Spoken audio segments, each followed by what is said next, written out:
Assalamualaikum warahmatullahi wabarakatuh.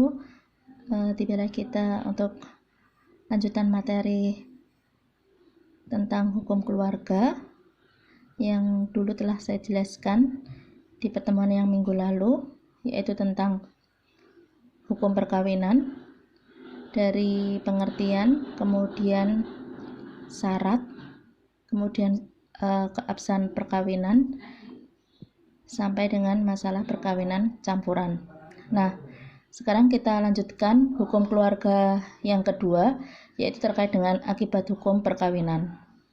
Nah, akibat hukum perkawinan, terjadinya perkawinan yang sah yang diatur dalam pasal 2 Undang-Undang Perkawinan mengakibatkan adanya yang pertama, yaitu hak dan kewajiban dari suami istri.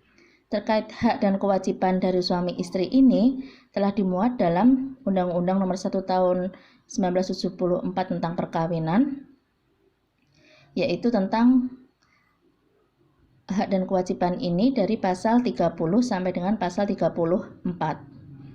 Nah, apabila suami istri melalaikan kewajibannya, maka masing-masing dapat menuntutnya dengan cara mengajukan gugatan kepada pengadilan. Akan tetapi ada beberapa syarat dalam pengajuan gugatan di pengadilan, yaitu salah satu syaratnya yang pertama, apabila umpamanya yang mengajukan cerai itu adalah si istri, maka dalam gugatan cerainya harus ada alasan-alasan yang menunjukkan bahwa suaminya itu telah melanggar kewajibannya sebagai suami. Contoh, apabila terkait dengan masalah nafkah, kemudian baik itu nafkah lahir maupun batin, kemudian suami telah meninggalkan tempat kediaman selama kurang lebih 2 tahun berturut-turut. Nah, itu bisa menjadi alasan si istri untuk mengajukan cerai gugat. Begitupun suami apabila istrinya juga telah melanggar kewajibannya dan hal ini bisa dibuktikan selama proses nanti perceraiannya. Nah, ini bisa diajukan ke pengadilan. Jadi ada syarat kalau kita nanti belajar hukum acara terkait dengan syarat formil maupun material dari pengajuan suatu gugatan ke pengadilan. Jadi seumpama gugatan yang diajukan, perkara yang akan diajukan itu tidak prematur, dalam artian syarat atau dasar peristiwanya itu tidak prematur atau belum saatnya diajukan. Seumpama baru menikah 1 bulan tetapi ada kebohongan atau pemalsuan identitas. Si suami ini menikah dengan seorang perempuan, akan tetapi ternyata dia sudah memiliki istri yang lain, dan istri yang kedua ini yang dia nikahi setelahnya tidak terima karena merasa dibohongi. Nah, itu walaupun baru 1 bulan, kalau ada salah satu pihak yang membohongi pihak yang lain juga bisa diajukan perceraian. Ini bukan prematur, tapi umpamanya ya baru menikah 1 bulan, kemudian tidak ada syarat-syarat yang menghalangi terjadinya perkawinan, tapi kemudian yang istrinya bercerai. Sekarang kan marak kan, baru berapa bulan menikah sudah cerai. Nah, itu alasannya pun ya bukan karena salah satu pihak melalaikan kewajiban, tetapi sudah tidak suka lagi atau sering terjadi percecokan. 70% rata-rata kasus perceraian yang ada di pengadilan itu adalah karena percecokan. Ya, percecokan ini bisa banyak hal ya, tapi yang terutama adalah faktor ekonomi. Nah, itu. Nah, kemudian akibat hukum perkawinan selain menimbulkan hak dan kewajiban suami istri, yang kedua yaitu harta benda dalam perkawinan. Harta benda dalam perkawinan dalam Undang-Undang Perkawinan diatur dalam pasal 35 sampai dengan 37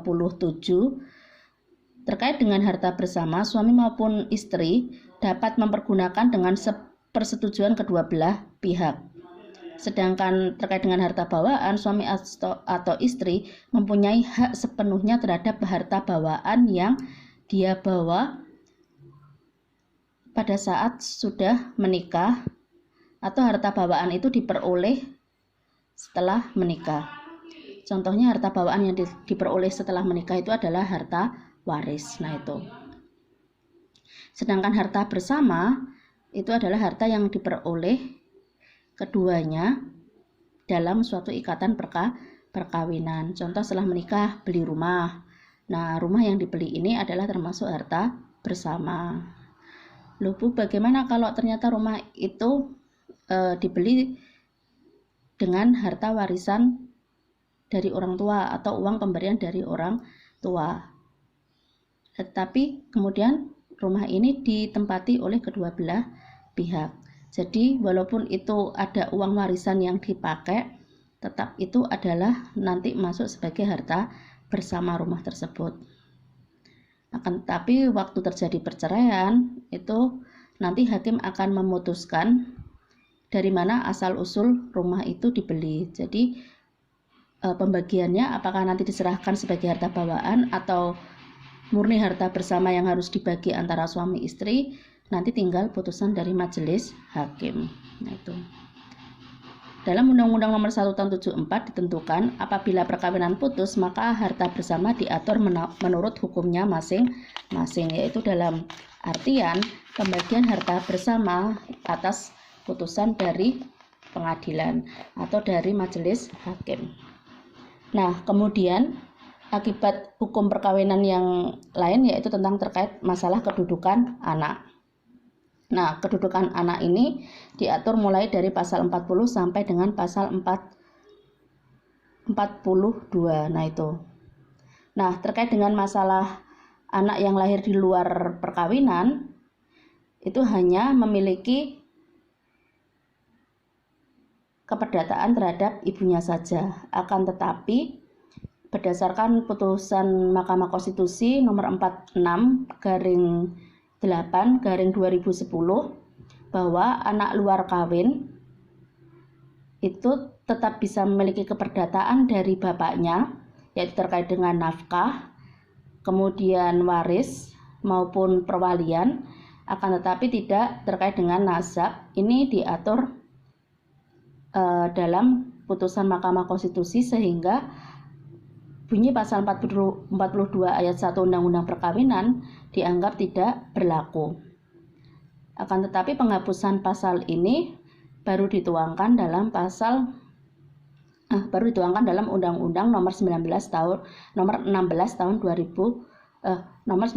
2016, yaitu terkait juga dengan masalah batas usia seorang anak bisa menikah atau seseorang dianggap batas minimal untuk melakukan perkawinan, yaitu laki-laki 19 dan perempuan 19 tahun.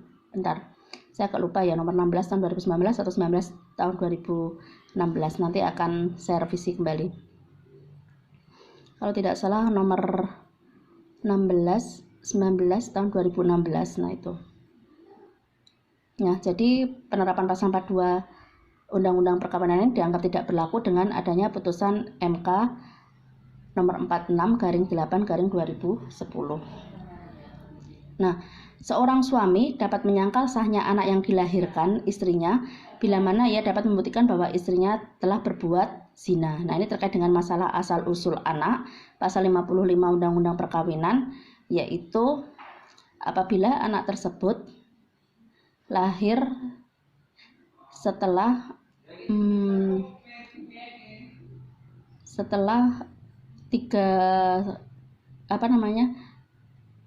6 bulan perkawinan. Jadi umpamanya menikah kemudian setelah 6 bulan anak itu lahir, nah itu si bapak boleh meminta penetapan majelis hakim tentang masalah asal-usul anak tersebut. Apabila ternyata asal-usul anak tersebut diketahui bukan anak si bapak, nah si bapak yang menikahi seorang ibu ini, nah si bapak bisa mengajukan perceraian. Intinya 6 bulan setelah perkawinan atau kurang dari 3 bulan usia kandungan itu ternyata si istri ini melahirkan, otomatis kan suaminya akan menanyakan asal-usul dari si anaknya. Nah, ini si bapak memiliki hak untuk mengajukan permohonan tentang asal-usul si anak. Nah, itu yaitu diatur dalam pasal 55 Undang-Undang Perkawinan. Apalagi kalau ternyata kelahirannya di bawah 6 bulan. Nah, itu. Kemudian yang keempat, akibat dari perkawinan yaitu adanya hak dan kewajiban antara orang tua dan anak.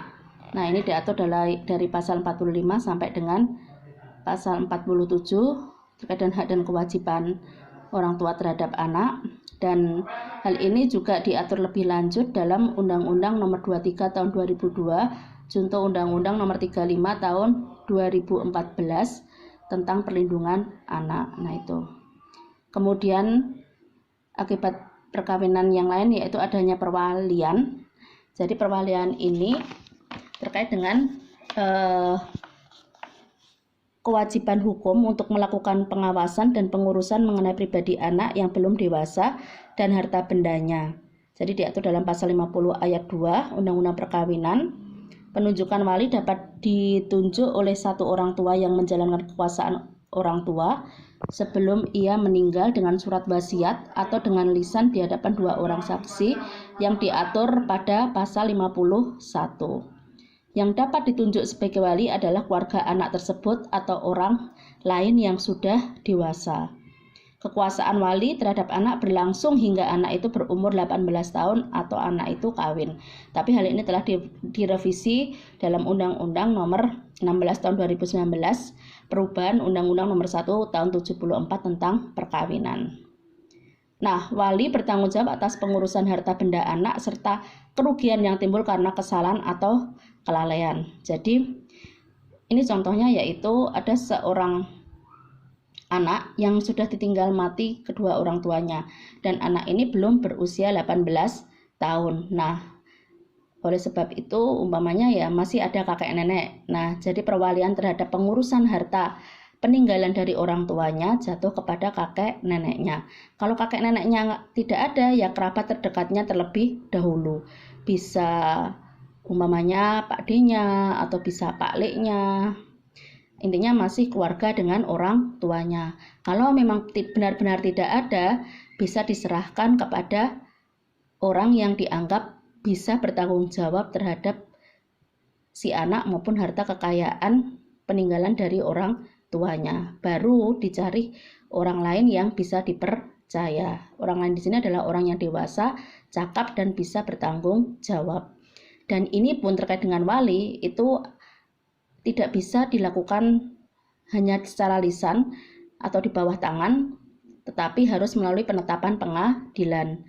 Akan tetapi faktanya di masyarakat masalah perwalian ini cenderungnya dilakukan di bawah tangan bahkan tanpa adanya suatu perjanjian, sehingga kalau ada kerugian terhadap harta kekayaan si anak nanti setelah dewasa sulit untuk melakukan tuntutan karena tidak ada bukti kalau orang tersebut menjadi walinya. Nah, itu jadi makanya yang untuk lebih amannya dan nanti akan dicatatkan sebagai walinya karena memang kondisi orang tuanya yang meninggal sebelum dia berusia 18 tahun. Nah, itu lebih baik dimohonkan di pengadilan. Nah, itu baru didaftarkan ke catatan sipil atau diketahui oleh desa siapa yang akan bertanggung jawab dan mengurus harta kekayaan dan hal-hal yang berkaitan dengan si anak yang belum dewasa. Nah, itu adalah 5 hal terkait dengan akibat dari perkawinan. Kemudian putusnya perkawinan. Sebab-sebab putusnya perkawinan itu diatur dari pasal 60 sampai dengan pasal 65 Undang-Undang Perkawinan. Kemudian ada juga terkait dengan intinya putusnya perkawinan itu juga diatur dalam pasal 38 Undang Perkawinan. Perkawinan dapat putus karena kematian, perceraian atas keputusan pengadilan. Nah, akibat putusnya perkawinan ini dilanjutkan pada pasal selanjutnya dari pasal 60 sampai 65, yaitu akan mengakibatkan akibat terhadap anak atau istri. Jadi bagaimana hubungan antara anak atau istri terkait dengan masalah harta bersamanya kalau terjadi putus perkawinan. Karena tadi perkawinan itu putus ada 3 kan, karena kematian, kemudian perceraian atas keputusan pengadilan, atau ada juga beberapa permasalahan yang dalam arti setelah 2 tahun berturut-turut suami tidak ada, ya sudah dianggap bercerai, tetapi dia tidak menerus di pengadilan dan dia juga tidak menikah lagi. Itu ada beberapa kejadian. Bahkan ada permasalahan juga, suami sudah tidak dapat kabarnya, entah meninggal atau hidup, dia menikah lagi padahal dia belum bercerai dengan suaminya tersebut. Nah itu. Nah, tetapi kalau dalam undang-undang perkawinan, sebab putusnya perkawinan yaitu kematian atau perceraian atas keputusan pengadilan. Nah, akibat putusnya perkawinan tadi sudah kan, yaitu akibat terhadap anak istrinya, akibat terhadap harta perkawinan. Kalau anak itu ikut istrinya, berarti hak adunah atau hak pertanggungjawabannya tetap ada pada suami atau bapaknya si anak, mantan suami atau si bapaknya, bapak kandungnya ini. Kalau jatuh ke bapaknya, ya yang berarti jelas yang membiayai adalah tetap ayahnya, karena tanggung jawab atau nafkah itu dalam aturan undang perkawinan maupun hukum Islam adalah tanggung jawab dari si bapak. Nah itu. Kemudian akibat terhadap harta perkawinan dan akibat terhadap status. Jelas kalau bercerai itu akan menyandang status janda atau duda. Janda duda karena cerai ataukah janda duda karena ditinggal mati. Nah, ini penjelasan saya dari lanjutan tentang hukum perkawinan, dan masih banyak lagi. Kalau ada pasal-pasal yang salah saya sampaikan, ya silahkan saudara revisi dan saudara betulkan sambil saudara membuka undang-undang perkawinan yang sudah saya minta untuk saudara download. Nah, materi ini dari materi bab 4 dan materi bab 7 ini adalah materi-materi yang akan saya UTS-kan, dan UTS dalam bentuk analisis kasus yang akan kita mulai pada Senin depan. Kurang lebihnya saya mohon maaf. Segala pertanyaan bisa dilakukan melalui komen YouTube maupun dalam grup WA. Wassalamualaikum warahmatullahi wabarakatuh.